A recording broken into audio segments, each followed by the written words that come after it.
আমি একটা কাম কৰি আছো পোহলি কৰি আছো নেকি আমি পোহলি কৰি আছো বিৰাট পোহলি কৰি আছো নেকি আমি আপোনাৰ শব্দ কৰি আছো বেয়া শব্দ কৰি আছো অথৰিক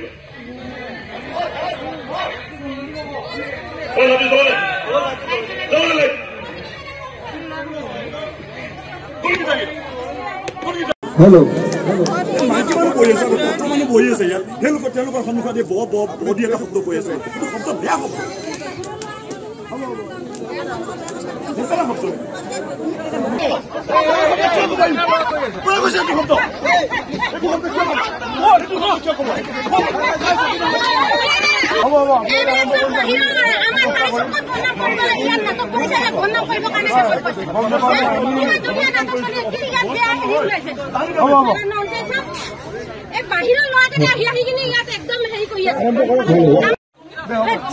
সঁচাকে ভাবি আছো সঁচাকে এইবিলাক মানে একদম মানুহ ইমান সহ্য কৰিব নোৱাৰে। মঞ্চৰ ওপৰত অভিনয় কৰি থকাটো অত্যন্ত কষ্টকৰ আৰু আমি ভ্ৰাম্যমান শিল্পীখিনি আপোনালোকৰ মাজত মৰম বিলাবৰ বাবেহে আহো। ইয়াত নাটক কৰি থকাটো বহুত এটা সহজ কথা নহয়। তাৰ মাজত আমি জানো যে ধেমাজি অঞ্চলত আশে পাশে যিমান কেইখন ভ্ৰাম্যমান থিয়েটাৰ চলি আছে হৈছিল, কিন্তু এতিয়া এইবোৰ নাই। মানে নাটক যেতিয়া মঞ্চৰ ওপৰত অভিনয় কৰি আছে, আমাৰ যিখিনি আৰ্টিষ্ট আছে, মহিলা শিল্পী যিখিনি অভিনয় কৰি আছে, আমাৰ যি গোলাম নাটকখন চলি আছিলে, গোলাম নাটকখন যিটো থানাৰ চিনত আমাৰ 3জন মহিলা মানুহ থাকে। তো সন্মুখৰ পৰা এজন ব্যক্তিয়ে বহুত বেয়া ৱাৰ্ড কৈছে, যিটো ৱাৰ্ড ধৰক মই আজি আপোনালোকৰ আগত ক'ব নোৱাৰিম।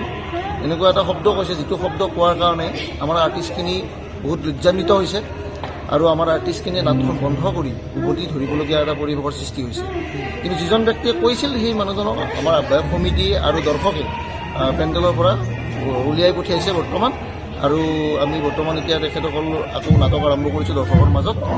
কিন্তু বৰ্তমান যিখন কমিটি আমাক মানে ইয়াত নিমন্ত্ৰণ কৰিছিল, তেখেতসকলৰ মানে সমিতিখনৰ দুৰ্বলতা বুলি ক'ব নাযাওঁ, এইটো মানে অডিয়েঞ্চৰ কাৰণে হৈছে।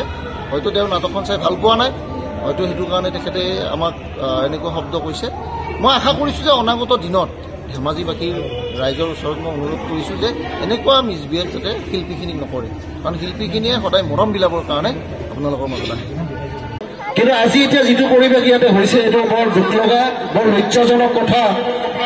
এটা শিল্পীক যদি বেয়া শব্দৰে ব্যৱহাৰ কৰা হয়, তেতিয়াহ'লে অঞ্চলটোৰো মান সন্মান যোৱাৰ কথা। শ্ৰোতা দৰ্শকবৃন্দ, আজি যিটো পৰিৱেশ ইয়াতে হ'ল, নৈতপৰীয়া থিয়েটাৰৰ কৰ্তৃপক্ষৰ ফালৰ পৰা আমি আপোনালোকক আহ্বান জনাইছোঁ, অনাগত দিনত যাতে এনেকুৱা অপ্ৰীতিকৰ পৰিৱেশ আকৌ নহয়। আমি আপোনালোকক যিমান পাৰোঁ মনোৰঞ্জন দিয়াৰ বাবে কষ্ট কৰি আছোঁ। আমি আকৌ আপোনালোকৰ মাজত নাটক আৰম্ভ কৰিম।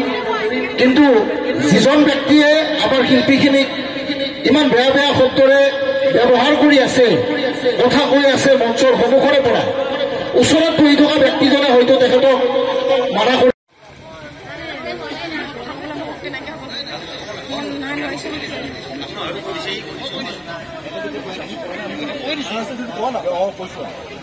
আহ্বায়ক সমিতিৰ বিষয়ববীয়াসকলে বহুত কষ্ট কৰি এই অনুষ্ঠানটো আনিছে। যোৱা 2টা দিনত বৰষুণ আছে, আপোনালোকে সকলোৱে জানে। গোটেইখিনি মহিলা মানুহ বহুত কষ্ট কৰি এই অনুষ্ঠানটো ইয়াতে এই 3 দিন চলাইছে।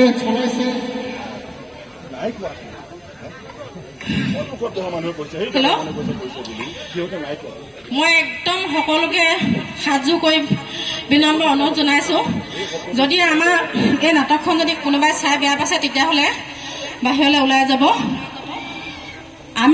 মই বহুত ডাঙৰ আজি হ'লেও, যদিও মই আস্থা আত্মসহায়ক গোটৰ নাম লৈ থিয়েটাৰখন আনিছোঁ, কিন্তু কালিও মই শুনিছোঁ কোনোবাই বোলে থিয়েটাৰ চাই পিনে ওলাই গৈছে, ফাল্টু থিয়েটাৰ বুলি কৈ থৈ গৈছে।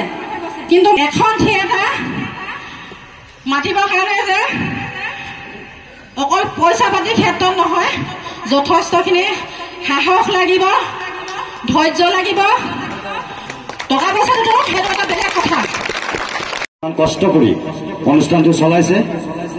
বাইদেউৰ তত্বাৱধানত কোনোবা আছে সদস্য আছে সবে সহায় কৰিছে ভাল লাগিছে ধেমাজিত আহিছোঁ ধেমাজিত আগে পিছে বহুত নাটক কৰিছোঁ এনেকুৱা পৰিৱেশ এটা পোৱা নাছিলোঁ আজি পাইছোঁ থাকে সমাজত কিছুমান এনেকুৱা মানুহ থাকে 100 জনৰ মাজত এজন বেয়া মানুহ থাকে একো নাই বাইদেউ যিমান কষ্ট কৰি আমাক ইয়াত আমন্ত্ৰণ কৰি আমাক নাট প্ৰদৰ্শন কৰাৰ সুবিধাকৰণ কৰি দিছে শ্ৰোতাক ধন্যবাদ বহুত ধন্যবাদ চেলুট মাৰিছোঁ বাইদেউ এটা আমি কৰ্ম কৰিম আপোনালোকে বহুত কৰক ধন্যবাদ